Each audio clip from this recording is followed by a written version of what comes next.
Yo halo cuy, kali ini gue bakalan bahas sebuah anime baru di musim ini yang bikin gue tertarik. Judulnya Clevates. Bisa ditonton di Anyone Asia atau Indonesia ya. So, kita bahas yuk. Adaptasi anime dari manga dengan judul yang sama karya Yuji Iwahara. Studionya Leidos. Gue baru dengar studio ini ya. Dan episode pertamanya 40 menitan. Ngikutin jejak Re:Zero ya, mantap. Visualnya gue suka, tone warna dan vibes-nya kayak medieval banget ya, kayak kuning-kuning gelap gitu loh. Musiknya juga khas fantasi-fantasi gitu, dan ngingetin gue kayak Dungeon Meshi kata gue mah ya. Di awal episode kita dijelasin kalau cerita berpusat di sebuah benua, yang mana ada 5 ras humanoid hidup di tengah-tengah benua tersebut. Sementara di pinggirannya itu ditempati atau dikuasai oleh binatang penyihir. Dengan keempat sisinya ada satu raja binatang sihir. Alicia, seorang anak yang bercita-cita menjadi seorang pahlawan dalam legenda yang mengalahkan 4 raja binatang tersebut. Dan pergi ke dunia di luar peta ini.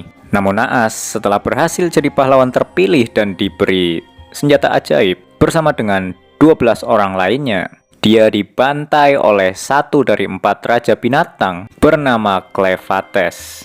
Ya elah, dikeroyokan aja bangga. Lagi ngapa dah? Lagi diem-diem damai gitu kan, kok dikeroyok? Gitu mungkin pikir Clevates kan.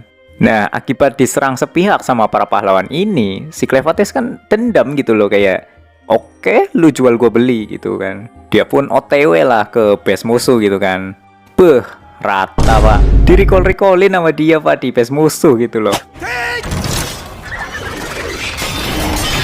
Nah, pas Clevates mau balik, dia denger tuh tangisan bayi kan. Ternyata ada pengasuhnya juga cuy, lagi sakarotul. Bukan mau dituntun syahadatin atau ditalkinin, ya lagian Clevates juga nggak mau. Tapi dia minta tolong buat ngerawat atau nyelamatin bayi yang lagi diasuhnya. Lah ngapain gue nyelamatin orang yang kalau gedenya bisa bunuh gue? Gitu kan mungkin pikir awal Clevates. Kalau lu mau gue selamatin, lu harus buktiin kalau lu itu bermanfaat bagi semua makhluk dan pantas buat hidup. Gitu kata Clevates kan. Dan pengasuh bayinya pun bilang kalau bayinya bakal buktiin di masa depan. Ya udah, boleh. Akhirnya Clevates pun nyelamatin bayi tersebut lah. Gila ya, binatang aja bisa kasihan loh sama bayi gitu. Lah istri Will geblek, nggak pandang bulu ya, semua dibantai gitu loh. Lebih dari binatang emang. Pas balik ke sarangnya, kan Clevates bingung ya.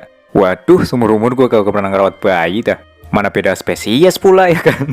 Dan karena bayinya nangis terus ya kan, kelaparan gitu. Akhirnya Clevates pun Edo Tensei, pahlawan cewek yang semalam nyerang dia cuy, yaitu si Alicia kan. Dia disuruh buat nenenin si bayinya gitu.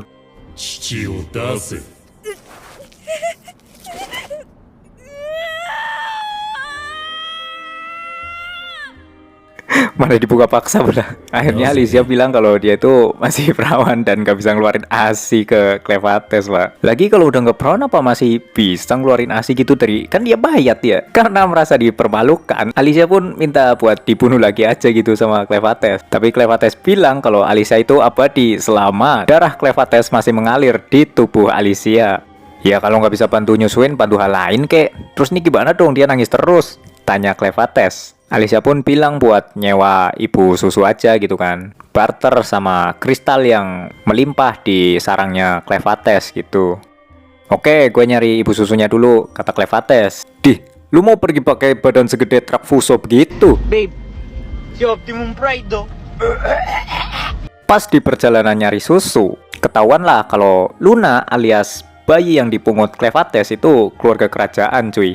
Akhirnya Clan, nama samaran Clevates, cerita kalau dia habis solos versus squad gitu di base musuh ya kan. Dan dia berhasil ngekill rajanya, yang bikin Alicia kaget lah, gila. Dia bilang semua orang bakal ngincer Luna karena ternyata senjata ajaib yang dipakai para pahlawan itu sebelumnya itu dibuat pakai teknik yang cuma keluarga kerajaan yang bisa akses cuy.